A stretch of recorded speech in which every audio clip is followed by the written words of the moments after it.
Je vais vous prier d'ovationner aussi fort, aussi grand et aussi impressionnant le DGFAC au nom du comité de mobilisation et d'organisation de la GMCA.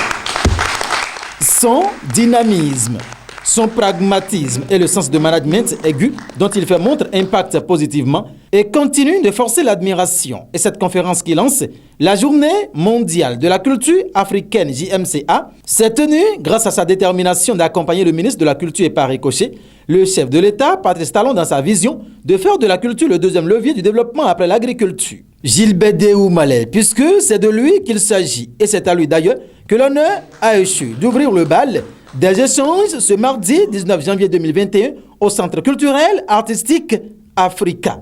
L'événement de ce matin cadre avec la vision du gouvernement qui consiste à révéler notre culture.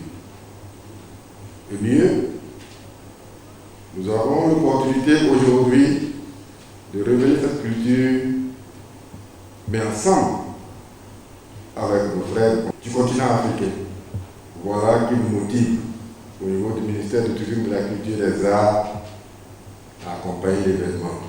Pour une première fois, le Bénin accueille la Journée mondiale de la culture africaine grâce à la bonne foi du chef de l'État, son Excellence Patrice Talon, très engagé à révéler le Bénin au plan culturel. Un grand banc pour son Excellence Patrice Talon, le chef de l'État, chef de gouvernement, qui a fait du Bénin ce qu'il est aujourd'hui pour que le Bénin puisse bénéficier de la Journée mondiale de la culture africaine. Et les questions qui hantent les esprits sont celles de savoir d'où est-ce que ça sort, d'où est-ce que ça vient.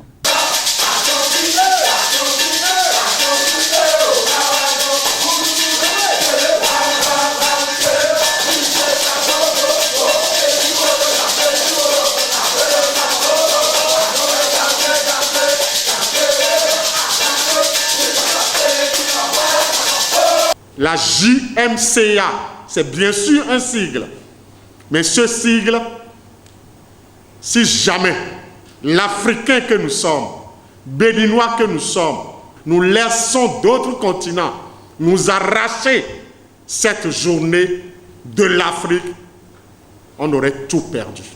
Tous les autres continents ont leur journée.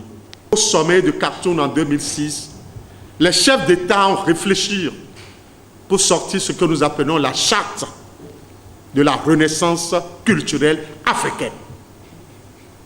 Et c'est à partir de cette charte que les articles que nous allons citer tout à l'heure ont été décidés.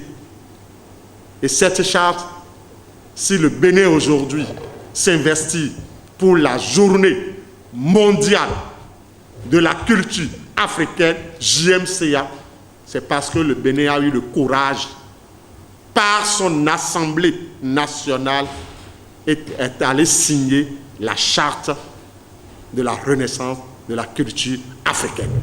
Prévu pour s'étendre du 22 au 24 janvier 2021, soit 3 jours d'activité culturelle intense, un programme concocté à la mesure de toutes les attentes est déjà disponible.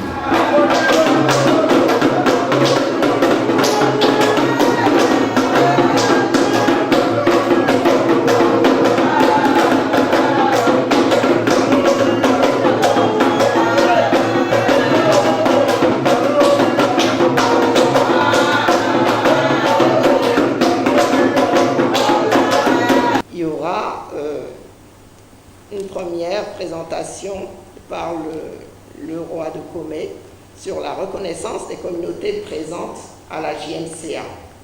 En dehors que des activités sur le stade de l'amitié de Cotonou se poursuivront, il se tiendra à la salle de conférence du ministère des Affaires étrangères plusieurs communications, plusieurs conférences. Il y aura une activité originale qui sera l'élection de l'ambassadrice de la JMCA 2021. Dimanche, ce sera l'apothéose. Dimanche, c'est la grande journée du 24 janvier, donc.